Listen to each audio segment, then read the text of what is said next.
देश के 6 राज्यों की 7 विधानसभा सीटों पर हुए मतदान की गिनती जारी है। इन सभी बाई इलेक्शन को एनडीए और इंडिया गठबंधनों के लिए बेहद अहम माना जा रहा है, क्योंकि इसे एक तरह से लोकसभा चुनाव 2024 का सेमीफाइनल भी माना जा रहा है। वहीं ये इंडिया गठबंधन के लिए पहली परीक्षा भी मानी जा रही है। सुबह से शुरू हुई वोटों की गिनती में अभी तक के जो ताज़ा हाल है, उसमें घोसी सीट पर दूसरे राउंड में भी सपा आगे है। अभी तक मिली रिपोर्ट के मुताबिक सपा के सुधाकर सिंह को 6,844 वोट मिले हैं। वहीं बीजेपी के दारा सिंह चौहान 5,472 वोटों के साथ दूसरे नंबर पर चल रहे हैं। ऐसे में घोसी में सपा उम्मीदवार सुधाकर सिंह 1,372 वोटों से आगे चल रहे हैं। अब बात करते हैं बागेश्वर बाई इलेक्शन में चल रही वोटों की गिनती की।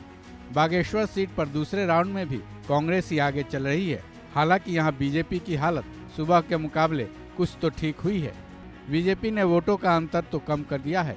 अभी तक की मिली रिपोर्ट के मुताबिक उत्तराखंड की बागेश्वर सीट पर दूसरे राउंड की वोटों की गिनती पूरी हो चुकी है, जिसमें कांग्रेस के बसंत कुमार को 4,554 वोट मिले हैं।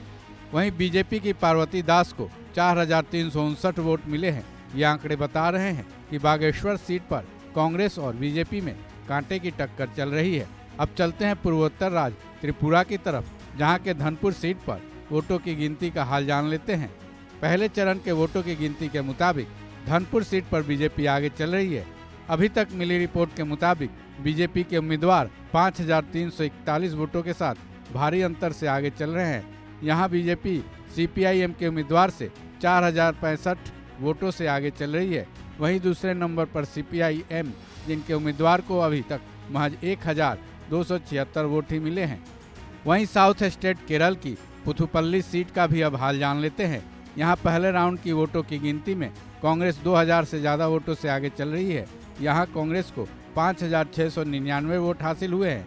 वहीं दूसरे नंबर पर सीपीआईएम है, जिनको 2,883 वोट मिले हैं। वहीं त्रिपुरा के बक्सा नगर सीट पर पहले राउंड के वोटों की गिनती में बीजेपी आगे रही। पहले राउंड की गिनती में बीजेपी अपने निकटतम पार्टी सीपीआई से 7,000 से ज़्यादा वोटों से आगे चल रही है। बहरहाल इन 6 राज्यों की 7 विधानसभा सीटों पर किसी भी एक पार्टी की ठसक या फिर बादशाहत अभी तक तो नहीं दिखी है। हालांकि अभी कहीं एक राउंड तो कहीं महज 2 राउंड की ही गिनती हो पाई है, इसलिए अभी किसी भी तरह के नतीजे पर जल्द पहुंचना सही नहीं माना जाएगा। इस खबर में बस इतना ही। बाकी अपडेट्स के लिए जुड़े रहें वन इंडिया हिंदी के साथ।